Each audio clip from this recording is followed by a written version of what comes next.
We are on the record, case of DNF Associates LLC versus Jonathan Linton, file 21-08574GC. Counsel, identify yourselves for the record, please. Yes, my name is Kerry Stanfield, P78102. I'm with the Velo Law Office, representing the plaintiff in this matter.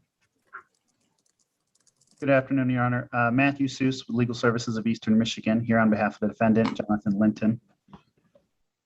Okay, let me just pull up. Two of you have a chance to chat before we come on the record today. I managed to speak with somebody else from Mr. Statfield's office this morning, but I haven't spoken with Mr. Statfield yet, so I don't know if he wants to speak or not.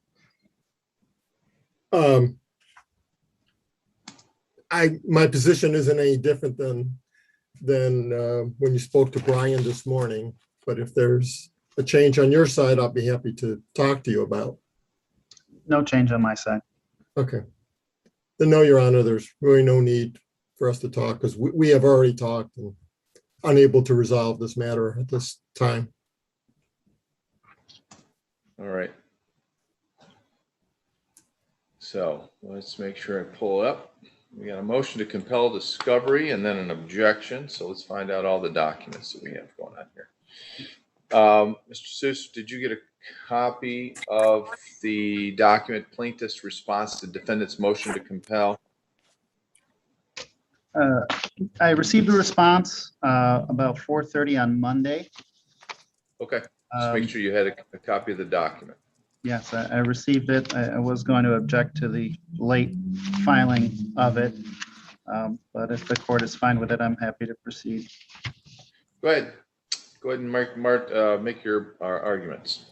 Okay. All right, Your Honor. So we're here today on a motion to compel. We've had a number of times we've communicated to plaintiff that we want all information with regards to the assignment of this alleged debt. So in this case, Mr. Linton and DNF Associates, there's no privity whatsoever between the two of them. DNF Associates is alleging that they've received an assignment from Continental Finance Company, but has refused to provide the documents that we need to properly assess whether or not they've received that assignment. They have, and also related to the objection, they've moved to admit a document labeled Exhibit A, Bill of Sale, alleging that provides everything that we need to see to determine whether or not they've received an unqualified assignment of the alleged account. But this document uses multiple defined terms and explicitly states forth that it's following the terms set forth in the purchase and sale agreement dated October 27th, 2017. So it uses terms from that and is subject to that purchase and sale agreement. So after receiving that document, we had already sent out our first requests for production of documents. After we received this, attempt to admit this business record, I followed up with a second request, a very limited one, basically trying to seek more information about documents that would have been included with this document. So our second request asked for the purchase and sale agreement. So if this bill of sale is going to be subject to the purchase and sale agreement, I want to be able to read that. And then any other documents this is obviously an exhibit, so it's been included with other documents. This is an incomplete disclosure. And so with response to both discovery requests, my requests have been objected to. They've provided very limited documents, alleging that they provide everything I need to see to determine the assignment. The objections that they provided were very generic, boilerplate, and do not provide any specific information addressing how those objections apply to what's been asked for in this case. And so we've gotten to a point where, I informally asked for these documents, and I didn't provide this in brief, but before we had discovery, and then I've made two different discovery requests specifically asking for these documents relating to the assignment, and have had no such luck receiving that information from the plaintiff. So, looking at, moving forward to, the legal aspects of it, all that's needed for a document, to be discoverable is that it be relevant to the case, not privileged, and proportional to the needs of the case. Reading plaintiff's responding brief, they do not argue that what I've asked for is relevant, and they do not try to stand up for the objections. What they argue is that it's not proportional to the needs of the case. However, what we're asking for goes to their underlying argument. We're asking for information with regards to this alleged assignment. This document alone, this exhibit, this incomplete document does not provide a full paint a full picture of whether or not they've received an unqualified assignment. An assignment is ineffective unless it's unqualified. An assignor cannot give part of an account, part of the rights of an account, but keep some reservations to take it back later. But based on this bill of sale, we don't know whether or not that's happening.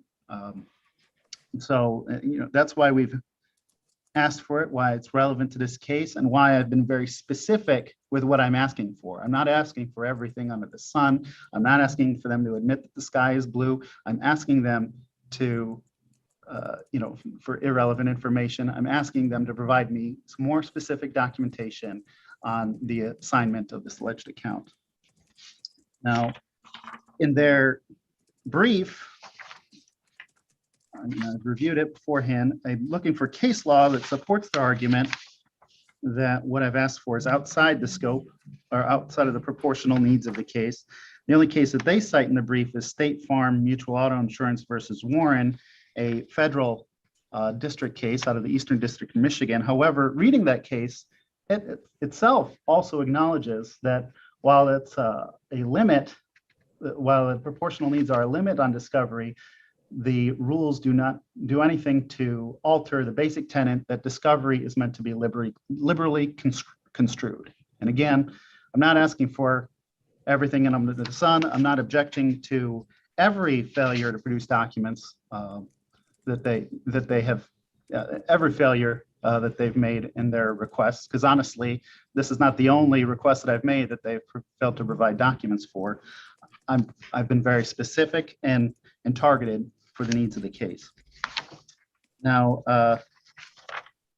moving on to sanctions, pursuant to the court rule 2.313A5A, when the court awards grants a motion to compel, the winning party is entitled to attorney's fees, may be awarded attorney's fees. And for that reason, we ask for that in this case, because again, we've made every effort to let them know we've been asking for this information. And I've made a general discovery request, a more specific one, and have just run into a brick wall every time. And if plaintiff were more forthcoming, we wouldn't be in this situation.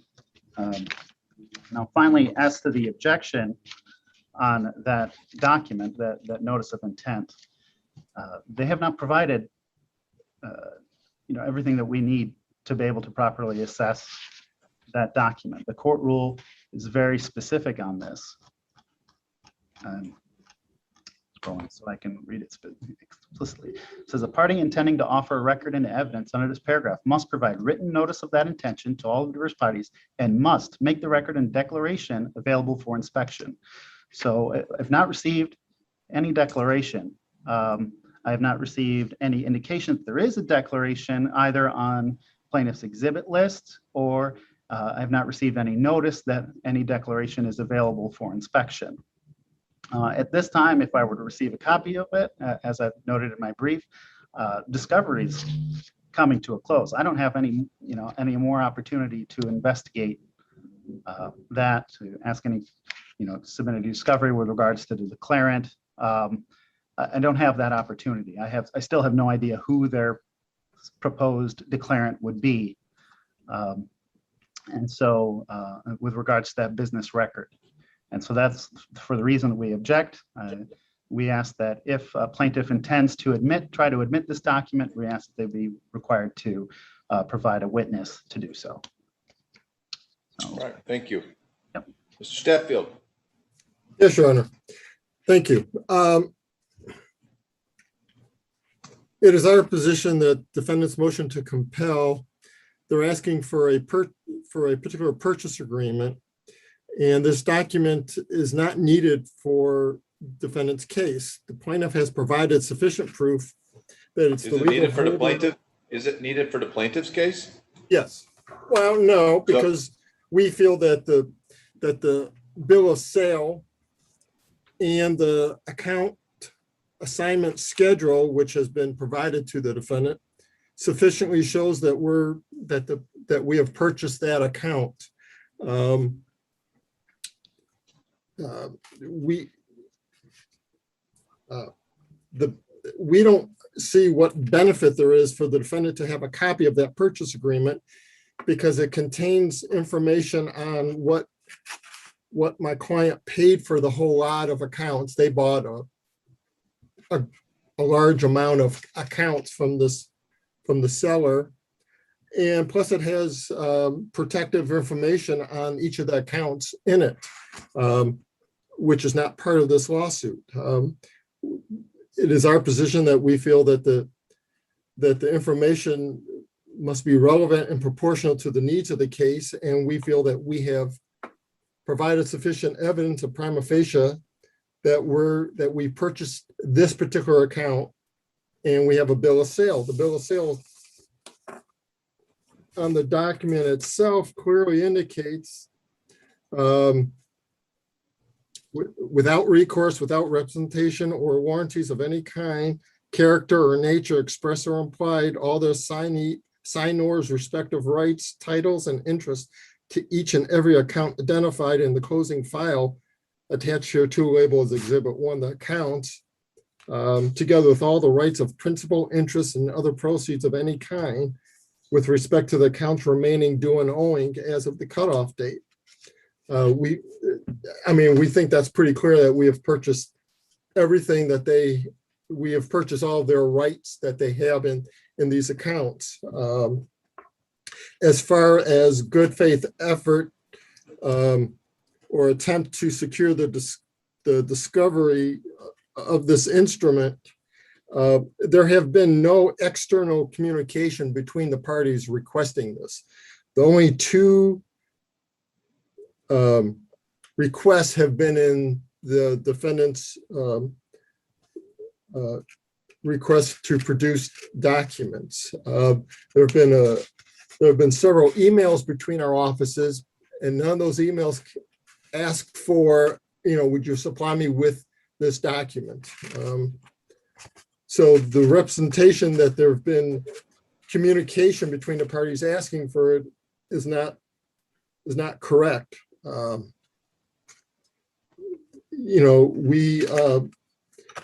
There was a communication by defendant's counsel where he asked that the answers to interrogatories be signed by plaintiff's agent, and that was sent via email on May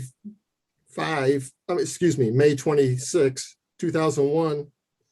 And he requested a copy of the answers by June 1st, and the plaintiff has complied with that request by that given date.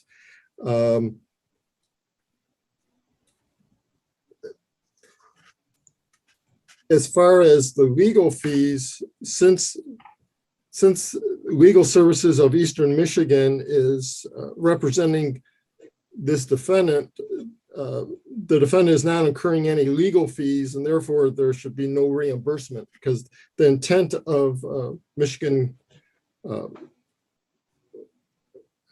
Rule 2.313A5 is meant to reimburse the party for expenses that were necessitated for the filing to compel the motion. We ask that if the court denies defendant's motion to compel, that we seek $500 for attorney's fees in defense of this matter. Lastly, as far as the introduction of business records,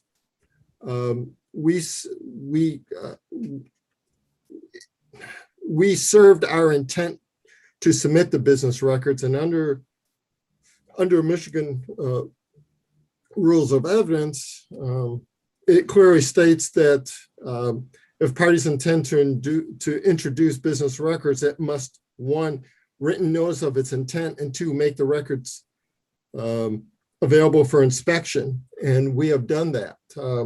We have not intended to introduce that business record at the present time. We will do it at trial. So the fact that we're not introducing it, the defendant counsel has 53 days from when we first filed our notice to introduce the business record to inspect those records, which they already have. But So let me understand this. You're the intent, as far as you can tell, if it gets to trial, you're not intending to identify or admit into a business record anything. Let me rephrase this. There's a document that exists that you acknowledge exists that discloses more than you think is necessary because it outlines what your client paid for the overall debt, and it has a lot of information that is not necessary to the case, other people's financial information, other people's social security numbers, that type of thing. And that's why you say you're not providing it. You're not saying it doesn't exist, but you're not providing it because you don't think it's necessary to do that. It is it, do I understand you saying that you're not going to provide or try to admit any part of that documentation? right now, the business records that we intend to introduce is the bill of sale and the assignment of this account that we have already provided copies to opposing counsel. All right. So, Mr. Suits, if I understand your argument, you're saying this document that you're trying to obtain is necessary under law in order for them to prove their case. In other words, the bill of sale and the other documents that you do have, and I guess I should start with that. Mr. Stafffield says you have documents, so it's not like they've not provided information. It's just not provided everything that you want. Is that true? Your Honor, they have cherry picked, this very specific exhibits. I'm asking you, have they provided you documents and information? They have provided some information. Okay, so if I excluded anything else that you didn't have in discovery from their case, you're saying you should win the case because they've not the document you're looking for is going to be not only relevant, but it's absolutely necessary for them to prove their case. They're the plaintiff, right? Yes, Your Honor. So why wouldn't the remedy you want is to exclude any information that they didn't provide? If I understand you correctly, you think that there's a document out there that is absolutely necessary. You're worried that they may bring it in and try to get it into evidence. Mm-hmm. And it's necessary from your analysis for them to succeed, right? Because they're the plaintiffs. They have the burden of proof. You're the defendant. You do not have the burden of proof. And so if my understanding is you believe that that's absolutely necessary for you to look at because the documents that they provided to you do not establish the actual transaction necessary to show that the debt is actually been transferred, correct? Yeah, Your Honor, I understand. Let me explain. So you're asking me, if we just take these documents on our own, can we support basically an MSD or something along those lines? Right. If this was the only document, and I would say I think there's a good chance of that. However, really at the end of this day, this exhibit is it's just a big question mark. Why do you need to have information regarding other people's debts? I don't. Okay. Your So Honor, why would it be required that the things be redacted? If, for example, if I say, I'm excluding anything you don't have from any records, you file your motion for summary disposition, it's very possible you win. If you're right. Mm-hmm. Your Honor, so. Because here's the issue. There's no discovery except the two of you agreeing. And what you're showing me is for $797, and I know that that's a lot of money to some people, that you're spending a lot of attorney time, effort, and energy fighting over less than $800 on a discovery where there's requests to admit, there's been interrogatories. This is the very reason why I think that discovery was eliminated in district courts. Typically, it's the other way. It's the plaintiffs filing a lot of documents that flood the defendant, and then they use procedural moves and file a motion for summary disposition and win. Mm-hmm. You wouldn't even have discovery except for the two of you stipulating. So I'm going to be asking Mr. Statfield in a second some very tough questions as well. But I want to find out from you is, if I exclude everything that, if he does not provide it to you, he doesn't have it. You just argued that you need it because if that's necessary to prove their case, you don't have a case to prove.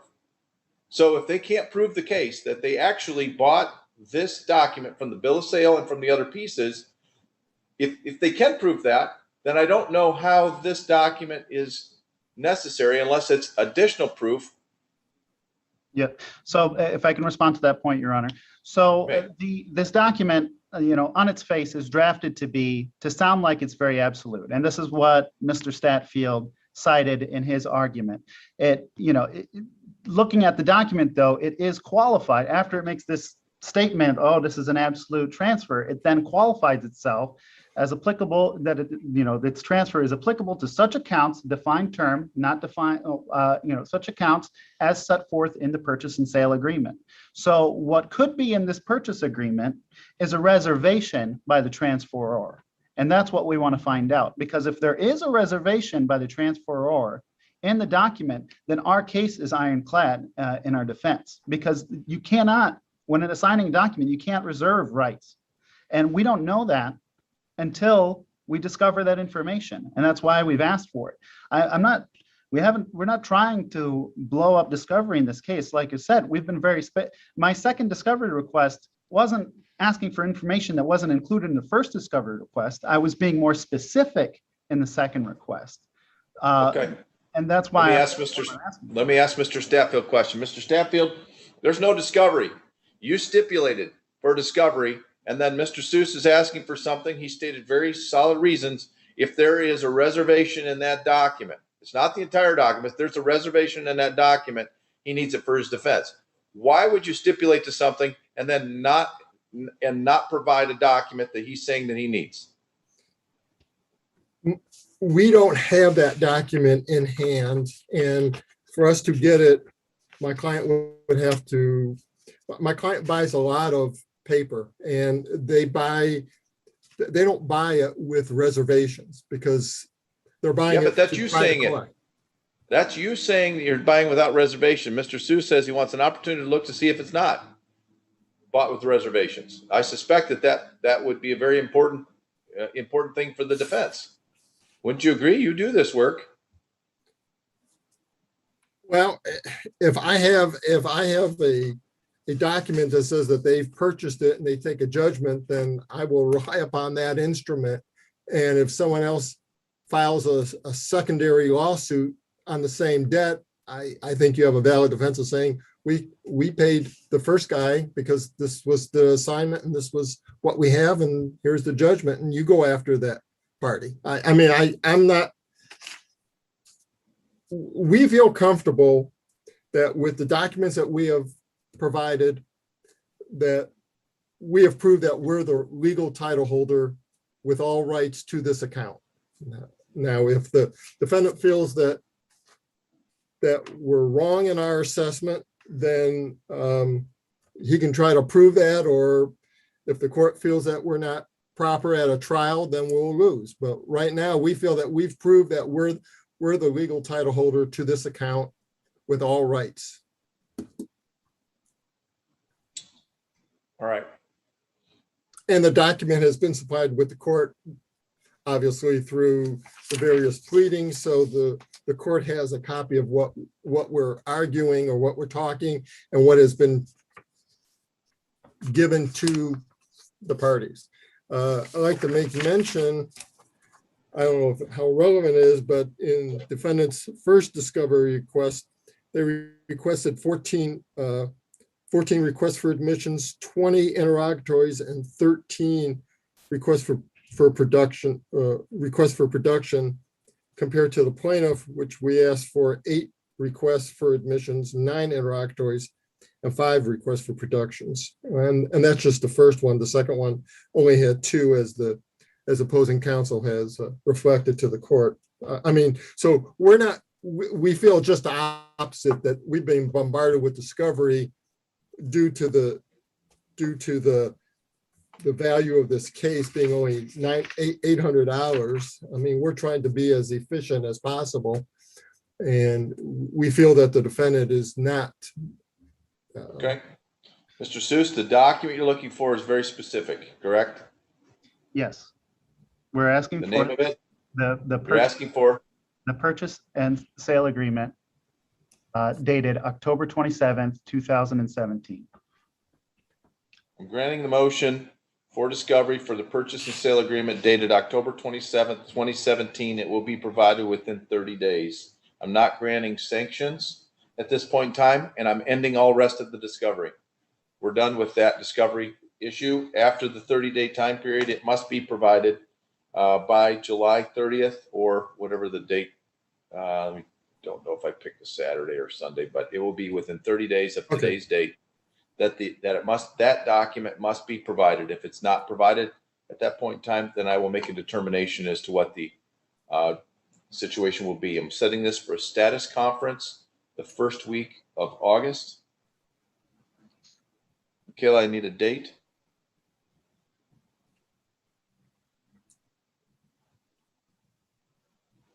Your Honor, we are looking at Wednesday, August 4th, and we can do a 2:15.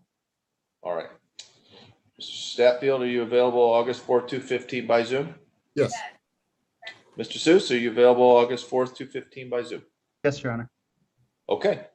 I will see you both at that point in time and presume that you will have had your documents, and then we'll talk about where the course of the case goes from here.